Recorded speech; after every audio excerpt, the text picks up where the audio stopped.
Boa noite a todos. Gente, ó, eu preciso fazer um meia-culpa, porque ontem ficamos aqui analisando eu, Gonzo e Rafael Rezende, aquelas, né? Não, porque o Atlético Paranaense tem uma missão mais difícil, o Cruzeiro agora com técnico novo, e como os jogos foram espaçados, o astral melhorou, pode ser que o Cruzeiro consiga, mas a missão do Atlético Paranaense é muito difícil, porque o Grêmio já tem 2-0. Foi tudo ao contrário. Você quis adivinhar isso? Não, a gente ficou conversando sobre as possibilidades. E aí, como eu sou um cara sincero, eu falo o que aconteceu. Você não tinha essa visão ontem também? Ou você não tinha nenhuma visão? Tava neutro? Visão? Assim, você não achava nada ontem? Eu achei que ia dar Grenal. Tá vendo? Achei que ia dar Grenal.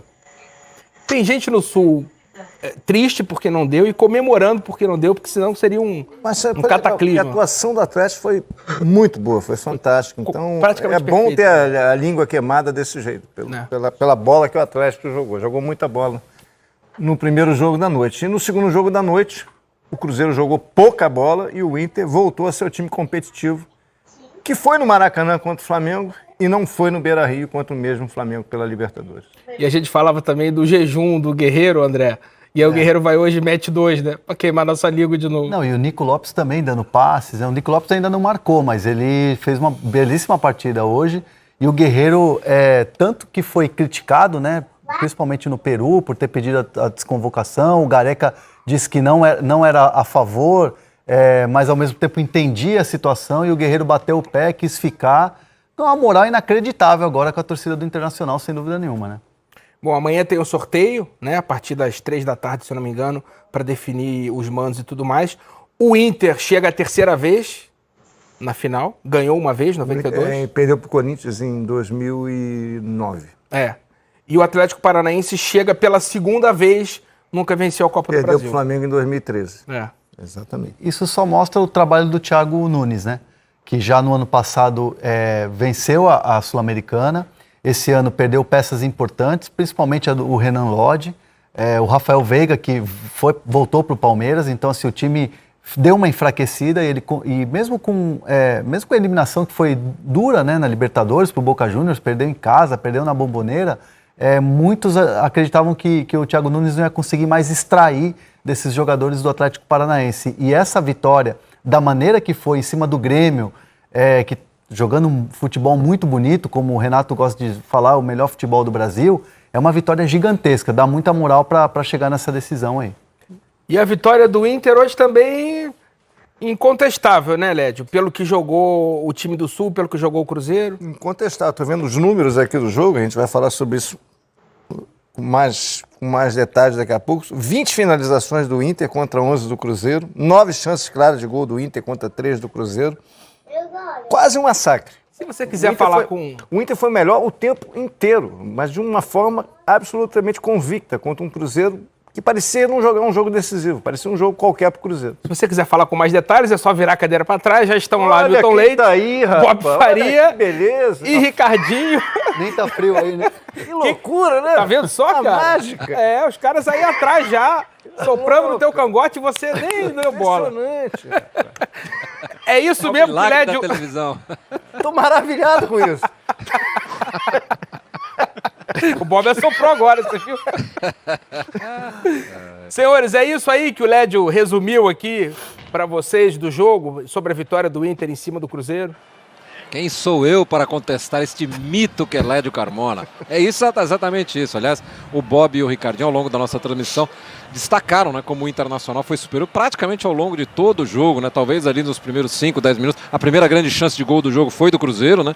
Um lance do Pedro Rocha. Mas o Bob e o Ricardinho destacaram, né, meninos, que o Internacional envolveu completamente. O Cruzeiro ficou mais com a bola, é verdade. Nas estatísticas aparece o Cruzeiro com mais tempo de bola. Sim. Mas o Lédio deu os números de finalização, de chances reais de gol. Foi muito melhor o Inter, né? É isso. Boa noite a todos. Tirando ali os 10 primeiros minutos em que o jogo foi equilibrado, foi aberto, foi um pouco mais rápido, chance para lá, chance para cá. Aos poucos o Internacional foi se encaixando mais no jogo, foi ficando mais tranquilo nas suas transições de bola, na sua troca de passes. E o Cruzeiro aos poucos foi perdendo, foi se desmontando. O Cruzeiro que já entrou em campo meio desmontado, já entrou em campo jogando com o Jadson de lateral direito. O Dedé tomou uma pancada no início do jogo, aliás, ele caiu de mau jeito ali e tal. E né? já parecia que não estava muito inteiro.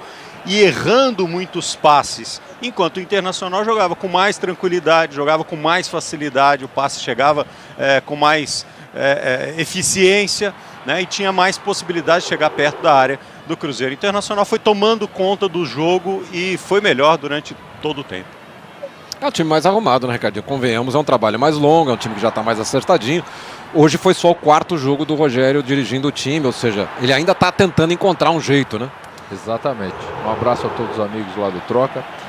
Eu acho que a gente começa a analisar o jogo primeiro pelas escalações, né? Quando o Odair coloca o Nico Lopes novamente no time, que ele tinha feito o gol no final de semana e estava se recuperando, era justamente para ter um jogador mais próximo do Guerreiro e um jogador de mais velocidade.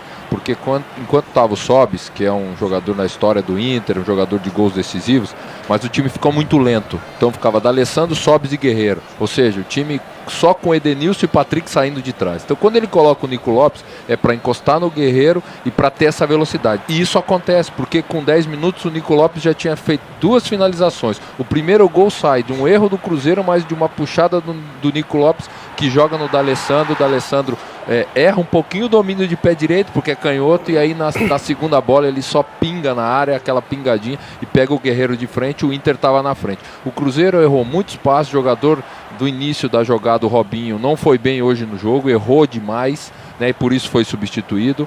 Só ele errou 8 passes no jogo, Ricardo. Exatamente. O Cruzeiro, com 2 jogadores de velocidade pelo lado, não explorava os lados. A única jogada dentro dessa estratégia que o Rogério colocou que deu certo foi a primeira jogada que o Marquinhos Gabriel dá para o Pedro Rocha, que foi o melhor lance do Cruzeiro no jogo, que foi o primeiro lance, e no mais o Inter tomou conta. O Inter teve melhor conjunto, as melhores ações, mais finalizações, né? Era questão de tempo no segundo tempo do Inter fazer o segundo gol, ou melhor, de ajuste, porque tinha espaço e poderia até ter feito mais gols, porque o Nico Lopes chegou na cara do gol 1 ou 2 vezes e acabou errando, batendo errado, né? Mas o Inter construiu um resultado e merecidamente passa à final da Copa do Brasil. E as substituições que o Rogério Ceni tentou fazer, elas não funcionaram. A entrada do Fred não deixou o jogo. Com um jogador de referência, precisava ter mais profundidade, precisava ter mais, como é que os treinadores falam? Amplitude. O jogo precisava abrir um pouco mais pelo lado. Largura. E os dois jogadores de lado do Cruzeiro fechando demais. Contra uma defesa do Internacional muito mais segura na troca de passes e muito mais segura para fazer a bola chegar até o meio de campo. Então o Cruzeiro, mesmo com as modificações, não conseguiu resolver o seu problema de chegar, pelo menos arriscar o gol, o time do Internacional, levar risco ao time do Internacional, né? O Internacional jogou tranquilão. Bob, a gente até falava da mudança de astral provocada pelo Ceni, né? O Mano até deixa rápido o cargo depois da outra partida para o Cruzeiro ter tempo de contratar outro técnico e ver se as coisas mudavam. O Cruzeiro até melhorou no Brasileiro, mas não foi suficiente para bater o Inter na Copa do Brasil, né? O detalhe é o seguinte, eu acho até que ele tentou hoje replicar a formação, ou a ideia de jogo que ele aplicou no primeiro jogo dele à frente do Cruzeiro, que foi o jogo contra o Santos, em que o Cruzeiro jogou muito bem. Só que naquele jogo ele usou o Dodô como segundo volante durante uma boa parte, uns 15 minutos, alguma coisa assim, né, Ricardo?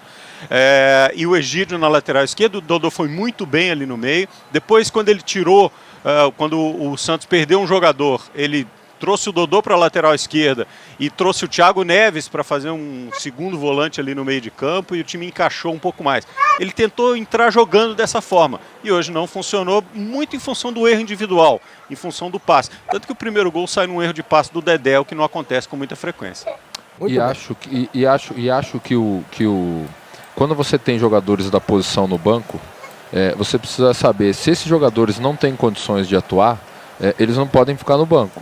É o caso do Léo, é o caso do Edilson, por exemplo, que são jogadores da posição. Se eles não têm condição física para atuar o tempo todo, tá tudo bem.